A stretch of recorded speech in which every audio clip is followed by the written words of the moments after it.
YCP మాజీ MLA Kilari Rosaiah ఆత్మీయ సమావేశం నిర్వహించారు. ఈ సందర్భంగా ఆయన మాట్లాడుతూ పొన్నూరు నియోజకవర్గంలో పార్టీ కోసం ఎంతో కృషి చేశానన్నారు. నియోజకవర్గంలో రోసయ్యను వెంటబెట్టుకొని తిరగొద్దని తనపై దుష్ప్రచారం చేశారన్నారు. నియోజకవర్గంలో ఎన్నో అభివృద్ధి పనులు చేసిన స్థానికుడైన తనను తీసి వేరే అభ్యర్థిని పోటీ చేయించారన్నారు.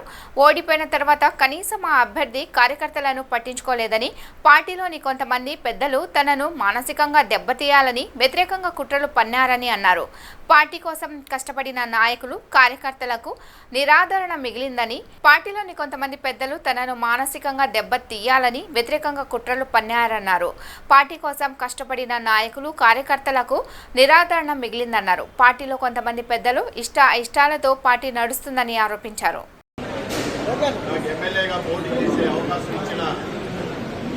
పార్టీ అధ్యక్షుడు వైఎస్ జగన్మోహన్ రెడ్డి గారికి కృతజ్ఞతలు తెలియజేస్తూ,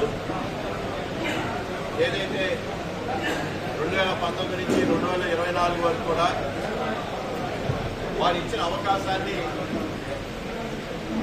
నీతి నిజాయితీతో పనిచేసి పొన్నూరు నియోజకవర్గాన్ని అభివృద్ధి దిశగా పయనించారు.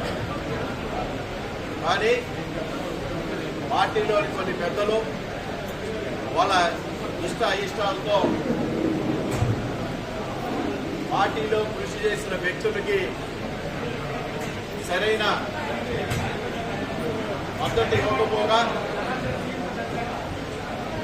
ఈ గుంటూరు జిల్లాలోనే గుంటూరు అభివృద్ధి చెందిన నియోజకవర్గంగా తీర్చిదిద్దిన నన్ను గుంటూరు నుంచి తప్పించడం, తర్వాత పార్లమెంటుగా అభ్యర్థిగా మళ్ళీ పోటీ చేయించడం, ఆ పోటీ చేసిన తర్వాత ఈ పెద్దలు నన్ను మానసికంగా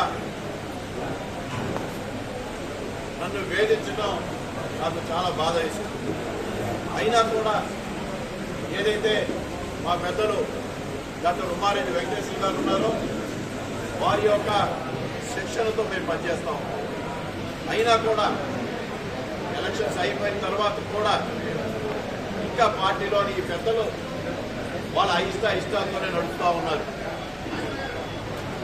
పెద్దలు డాక్టర్ ఉమ్మారెడ్డి వెంకటేశ్వర గారు ఈ రాష్ట్రంలో ప్రతి ఒక్కరు కూడా తెలిసిన వ్యక్తి.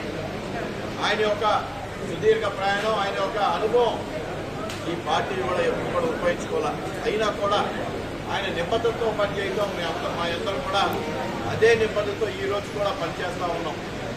కానీ నిన్నటి రోజున ఏదైతే ఆయనకి లీడర్ ఆఫ్ అపోజిషన్ అనేది కనీసం ఆయన్ని సంప్రదించకుండా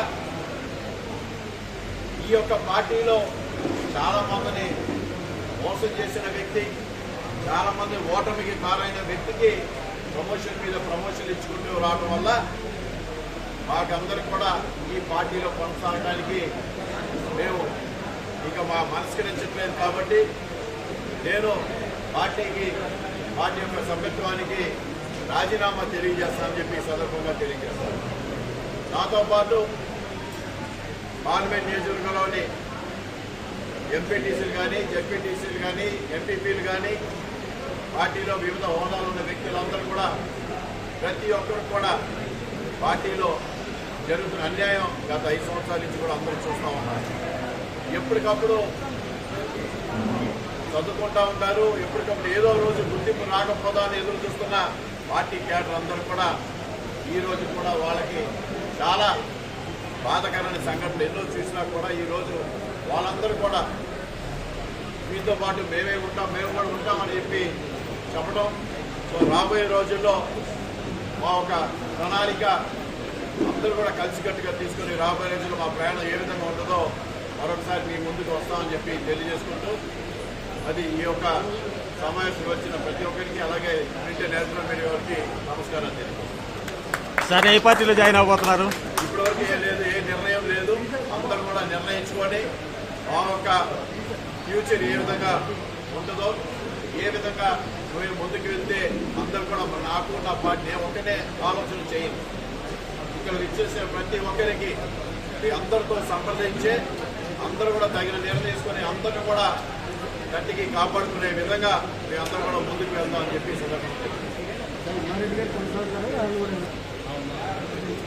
పొజిషన్. సో ఎవరికి అనుభవం ఉన్న వ్యక్తులు ఇవాళ ఒక అనుభవం ఉన్న వ్యక్తికి కనీసం కూర్చోబెట్టి పిలిచి మాట్లాడకుండా ఏమంటే ఎవరైతే బాగుంటుంది, ఒకవేళ మీకు వయసు రీత్యా మీరు చేయగలుగుతారా లేదా, మీరు చేయలేకపోతే ఎవరు అయితే బాగుంటుంది, కౌన్సిల్లో మీరు 3 సంవత్సరాలు పనిచేశారు, ఈ కౌన్సిల్ ఉన్న ఎమ్మెల్సీసీలో ఎవరు బాగా అనుభవం ఉన్న వ్యక్తులు, వాళ్ళని ఎవరైతే బాగుంటుంది మనకి అనేది కూడా లేదు.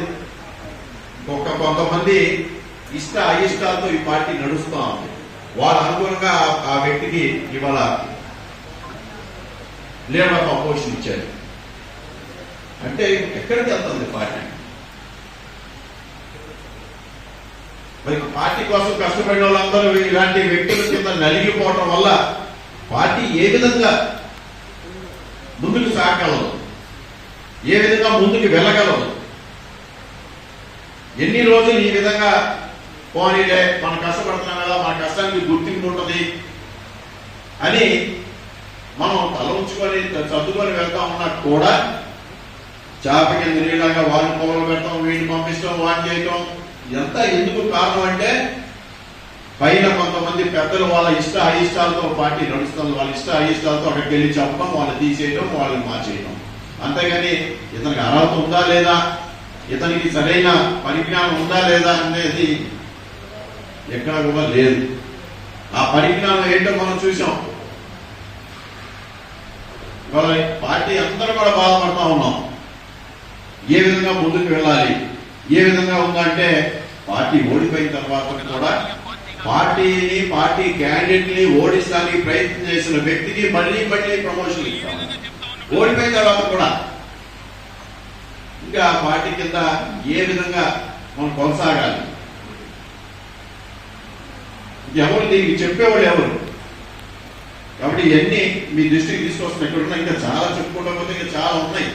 కానీ ఇవన్నీ కూడా దీన్ని కొన్ని విషయాలు మీ ముందు ఉంచాలని మళ్ళీ నేను అందరూ కూడా మాట్లాడతారని మళ్ళీ మీ ముందు కూడా నేను మీ అందరూ కూడా తెలియజేస్తా ఉందంటే ఇవాళ రాజకీయ పరిస్థితుల దృష్ట్యా మనం ఏం చేస్తే బాగుంటుంది, ఏ విధంగా మనం ముందుకు వెళ్ళాలి, ఇవన్నీ కూడా మనందరూ కూడా చర్చించుకోవడానికి కోసమే ఈ ఆత్మీయ సమావేశం ఏర్పాటు చేయడం జరిగింది. కాబట్టి మీరందరూ కూడా తగిన సలహాలు సూచనలు ఇస్తే దాని అనుగుణంగా మనందరం కూడా ఒక నిర్ణయం మీద ముందుకు వెళ్ళాలని తెలియజేసుకుంటూ మరి వేదిక మీద ఉన్న పెద్దల్ని మాట్లాడాల్సిందిగా కోరుతా ఉన్నాను. చేసిన నా ఆత్మీయ సోదరులందరికీ ముందుగా నాకు అవకాశం కల్పించిన కోటాలకి, అలాగే నా స్టేజ్ మీద నిలబడటానికి ఎంతో కృషి చేసి నాకు పచ్చదారుల సర్పంచ్ గా కానీ అలాగే జిల్లా అధ్యక్షుడిగా నాకు అవకాశం కల్పించిన పిల్లారి వెంకటేశ్వర గారికి ముందుగా ధన్యవాదాలు. గత కాలంలో పార్టీ కోసం చాలా కష్టపడ్డాము, ఫైనాన్షియల్ గా చాలా లాస్ అయ్యాను. సో ఎన్నో ఇబ్బందులు పడ్డా కానీ, ఎన్ని కష్టాలు నష్టాలు ఉన్నా కానీ తల ఉంచుకొని ఉన్న రోషి గారు ఏదైతే నిర్ణయం తీసుకుంటారో అది అందరికీ మంచి నిర్ణయం ఏంటని చెప్పేసి కోరుకుంటూ మేమందరం కూడా మీ వెంటే ఉంటామని చెప్పేసి మాటిస్తూ నాకు అవకాశం కల్పించినందుకు ధన్యవాదాలు తెలియజేస్తాను. మాజీ శాసనసభ్యులు పిల్లారి వెంకటేశ్వర గారు, వేదిక మీద ఉన్నటువంటి పెద్దలారా, ఈ కార్యక్రమానికి చేసినటువంటి సోదర సోదరి ముందుగా నమస్కారం. మనమంతా 5 సంవత్సరాలుగా కష్టపడ్డాం. ఎట్లా అంటే శ్రమపూర్వకంగా కాదు, కాలాన్ని వెచ్చించి కాదు, ఆర్థికంగా కూడా కష్టపడ్డాం, భారీగా నష్టపడ్డాం. ఇప్పుడు ఒక ఆయన చెప్తున్నారు 70 లక్షలు రావాలంట బిల్లులు. మీదకి సాదరంగా ఆహ్వానిస్తున్నాం. తెలియపరిచినట్లయితే మరి చివరికి అందరూ ఒకటే అంటున్నారు. అన్నగారు ఏ నిర్ణయం తీసుకుంటే ఆ నిర్ణయం. అధ్యక్షులు కోట శ్రీనివాసరావు గారికి, ఈ ఆత్మీయ సమావేశానికి ముఖ్య అతిథిగా విచ్చేసిన మన డైనమిక్ లీడర్ పిల్లారి వెంకటేశ్వర గారికి, మరియు వేదిక మీద ఉన్న రోషయ్య గారి మిత్ర బృందానికి, ఇక్కడ విచ్చేసిన అందరి కార్యకర్తలు, నాయకులకు, మిత్రులకు అందరూ నా నమస్కారాలండి. అస్సలాము అలైకుం వరహ్మతుల్లాహి వబరకాతుహు. మనం చూసాం పొన్నూరు నియోజకవర్గంలో అభివృద్ధి అంటే ఇది నేను చేసి చూపిస్తా అని చెప్పిన నాయకుడు మన రోషయ్య గారు.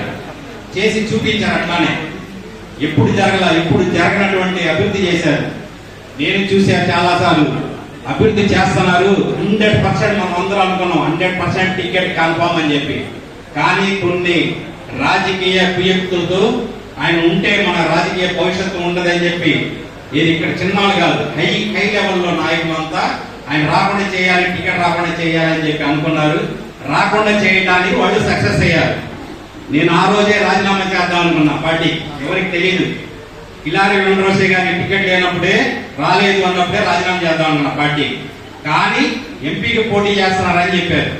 ఎంపీకి ఏదైనా పార్టీలో ఉన్నారు, ఎంపీకైనా పోటీ చేస్తున్నారు అని చెప్పి పార్టీలో ఉన్నా కానీ లేకపోతే ఆ రోజు రిజైన్ చేసేవాడిని.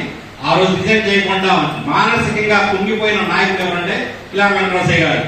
ఎందుకంటే అభివృద్ధి అనేది నేను చేసి చూపించాను, ఎక్కడ రాష్ట్రంలో ఎక్కడ జరగని పొన్నూరు నియోజకవర్గంలో చేసి చూపించాను, ఇంత చేసినా కానీ నాకు టికెట్ రాకుండా చేశారని చెప్పి మనసులో బాధ పెట్టుకొని కూడా మళ్ళీ పార్లమెంట్కి వెళ్ళి పోటీ చేశారు. జగన్మోహన్ రెడ్డి గారు చెప్పారని చెప్పి పార్లమెంట్ పోటీ చేసిన ఆయన ఎన్నో ఉపయుక్తులు చేశారు. అవన్నీ చాలా వరకు కార్యకర్తలకు తెలియదు.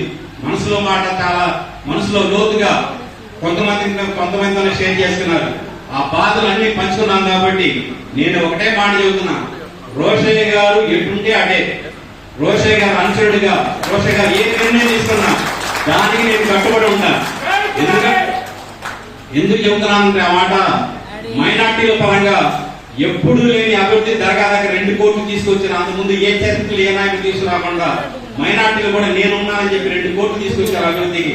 దానికి నేను మీ అనుకుంటా నంబూరు గ్రామంలో 120 రోడ్లు కిలారి వెంకటరోసయ్య గారు ఎమ్మెల్యే గారు అయిన తర్వాత 120 రోడ్లు సిమెంట్ రోడ్లు మన కోటిరెడ్డి గారు ఏమివ్వండి, సర్పంచ్ గారు ఏమివ్వండి, ఏదన్నా కానీ ఆయన చొరవతో వేశారు. అందుకోసం మీ వెంట ఉంటానని నేను గట్టిగా చెప్పగలుగుతున్నా.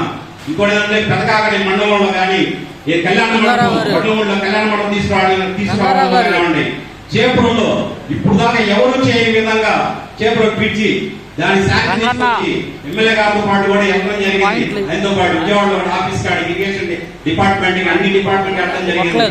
నాకు తొందరగా అయిపోవాలని చెప్పి ఆయన 5 సంవత్సరాలు అవ్వాలని చెప్పి చాలా కష్టపడిన వ్యక్తి ఎవరు ఉన్నారని కిలారి వెంకటరోసయ్య గారు. అటువంటి వ్యక్తిత్వాన్ని పొంగి తీయాలి, అసలు ఉండకూడదని చెప్పే నాయకుడికి ఏం చేయాలి, మనం తిరగబడి ఆయన వెంటే ఉంటారని చెప్పి సభాముఖంగా తెలియజేస్తూ ఈ అవకాశం ఇచ్చిన నాయకులకి అందరికీ నా నమస్కారం. Thank you very much.